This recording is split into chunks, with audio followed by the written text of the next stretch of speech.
Madam President, please accept my warmest congratulations on your election at this historic 80th anniversary of the United Nations. Your election underscores the vital importance of including women in the decision-making process. Ladies and gentlemen, excellencies, in 1945, the end of the Second World War was greeted with celebrations, and hopes were placed in a new era of peace and cooperation, embodied by the creation of the United Nations. However, those hopes were soon overshadowed by the onset of the Cold War. When it ended in 1991, we once again dared to believe that this would pave the way to the vision of lasting peace, security and cooperation as enshrined in the UN Charter. Sadly, that vision has not materialized. In fact, the situation has worsened, and here is why. Firstly, the Security Council, envisioned as the very pillar of collective security, is failing to meet the expectations of the world, if it ever has. The Permanent Five were supposed to be role models for the rest of the world working for peace. Some work in their own interests instead.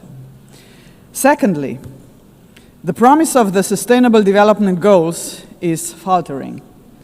Progress is lagging, and with cuts in development assistance, millions of the world's poorest are pushed further away from the access to even the most basic services. Thirdly, international law appears to stand at the precipice of irrelevance. The independence of elected international judges, the integrity of human rights institutions, personal security of human rights defenders, and the authority of this organization are under siege.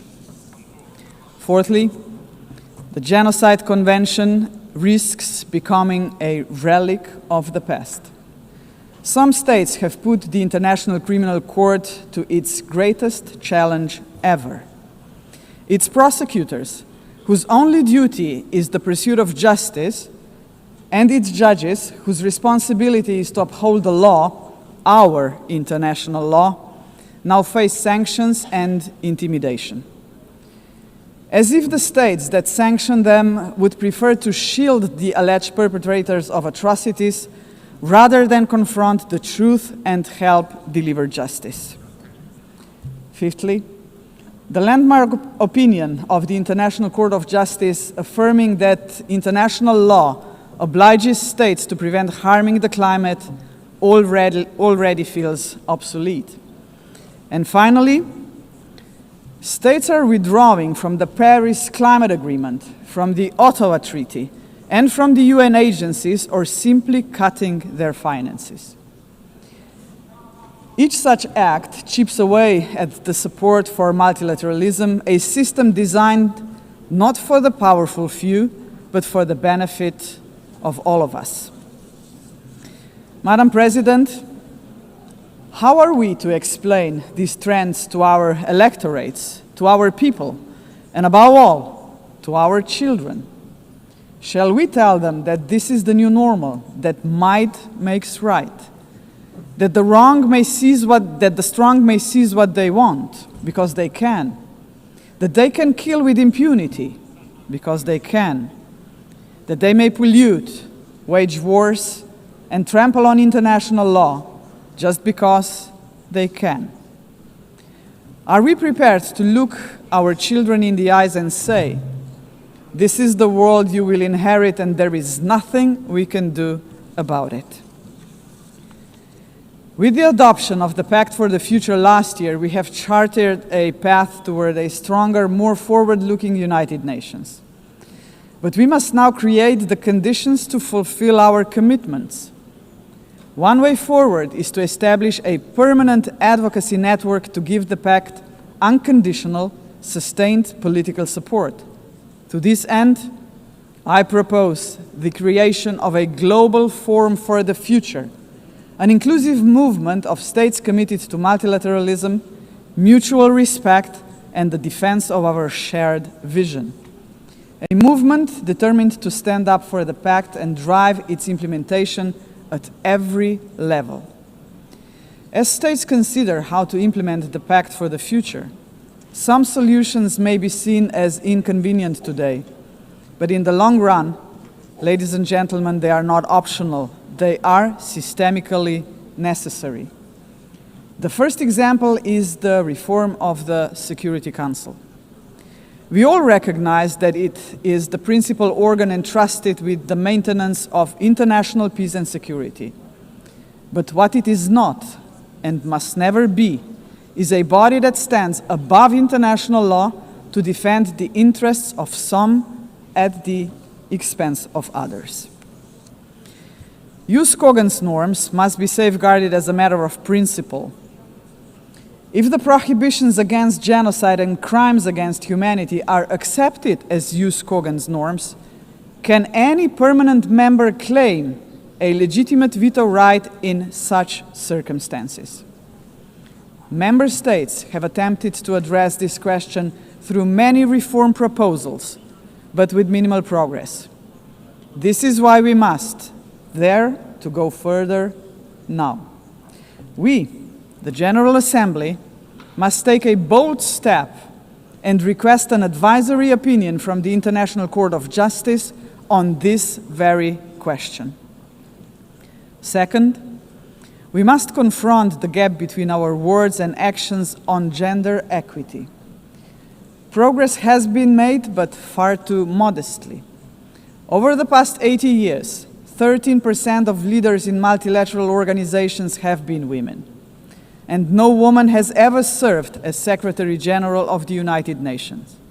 And this, ladies and gentlemen, must change. So, Excellencies, ladies and gentlemen, let us make history. Today, the 80th session of the General Assembly is led by only the 5th woman to hold the presidency. By the end of this session, she would be joined by a Madam Secretary General-elect, a living proof to 4 billion women that even the most impossible job is not beyond their reach. But gender representation is not enough. What we must achieve is actual gender equity because it benefits not only women and girls, but entire societies. True equity requires systemic change, and so women's empowerment must remain at the heart of our global agenda. International organizations must weave a gender perspective into every strand of policy making.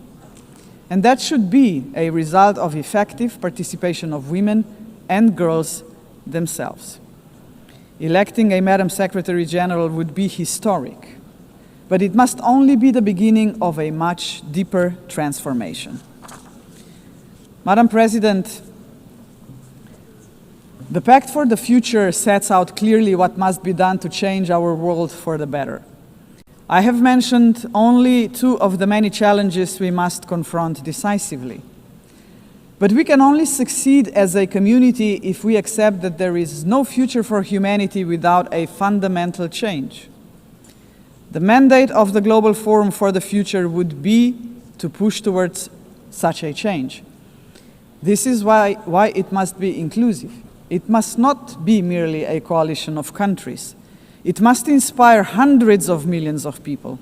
For when it comes to human dignity, the constituency of like-minded individuals is vast, diverse, and knows no borders. Human dignity is indivisible.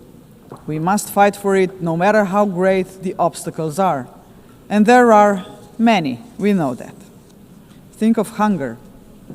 Time and again, humanity rose across continents to confront the scourge of hunger, to no avail. Worse still, hunger is now being weaponized, turned into a tool of war. We receive reports on a daily basis of how women and children are starved because they are marked as legitimate targets, as enemies. How cruel, how inhumane is that, ladies and gentlemen? We cannot allow this to happen any longer. 40 years ago, musicians stood against hunger. Instead of guns, they, the Band 8, used music. The world heard them, but they were not loud enough. as hunger has not been eradicated. Today, we have science. We can address on a scale beyond imagination not only hunger, but every act of violence against human beings and all human fears. Granted, science, technology, and global connectivity are too often twisted by cynical leaders and warmongering regimes. But they can also be harnessed for the common good. Artists, influencers, and visionaries with audiences of millions can join forces with the governments of like-minded nations. Together, their voice in defense of humanity could become irresistible. Together, we can demand real action by all governments, all world and community leaders on the Pact for the Future, and hold to account those who betray human dignity to its very core, through wars of aggression, genocidal policies, and crimes against humanity. If we join forces and make ourselves heard, nobody can ignore us, not even the most arrogant governments and individual politicians. Of course, such initiatives cannot emerge out of thin air. They require leadership, strong, inclusive, and fearless leadership. We, the leaders of today, are only transient custodians of power. Some of us may not be here after the next election, but that is precisely why we must act now. Our responsibility and destiny will be judged by how we treat our planet and its people today. We simply cannot afford silence, ignorance, or passivity, not while we hold power and possess the power of the word. Hesitation is not an option, Madam President. For most of us, members of the UN, is not might that makes right. It is the opposite. We must not allow the powerful few to ignore us. We must not surrender to a world where power alone prevails. We, the majority of United Nations members, must be role models. We must work for a different world. The Global Forum for the Future can be a platform for the much-needed transformation in which partnerships with non-state actors and companies are indispensable. Profits must finally serve development for all. Innovation and sustainability must drive tolerance, mutual respect, and inclusive dialogue. Is that too much to ask? If we, the leaders of this planet, can offer nothing but terror, conflict, pollution, fear, inequalities, and war to 8 billion people, then we must confront the truth. We are complicit in crimes against our civilization and our planet. And not just us, heads of states, but leaders of international institutions, CEOs, and every individual with the power to make a difference share this responsibility. None of us can claim ignorance of what is at stake. If we believe in human dignity for all, we must deliver more. A world that fulfills lives, not threatens them. We must say yes to inclusive multilateralism and a resounding no to multipolarism. Let us show that this General Assembly can and will make a difference, as it has often done before. Let us demonstrate that we reject arrogance, hatred, and willful blindness to a lack of equality and justice, to wars of aggression, crimes against humanity, and genocide, because they tear us apart for generations. And let us proclaim in all seriousness and sincerity that we embrace personal and collective responsibility to uphold humanity, sustainable development, and international law, because this will keep us together as a civilization for generations. And Madam President, let me end on a personal note. For the sake of future generations, to fulfill our responsibility as human beings, to ensure that we are on the right side of the history, we should do the right thing. We did not stop the Holocaust. We did not stop the genocide in Rwanda. We did not stop the genocide in Srebrenica. We must stop the genocide in Gaza. There are no excuses anymore. None. Ladies and gentlemen, thank you very much. On behalf of the Assembly, I wish to thank the President of the Republic of Slovenia.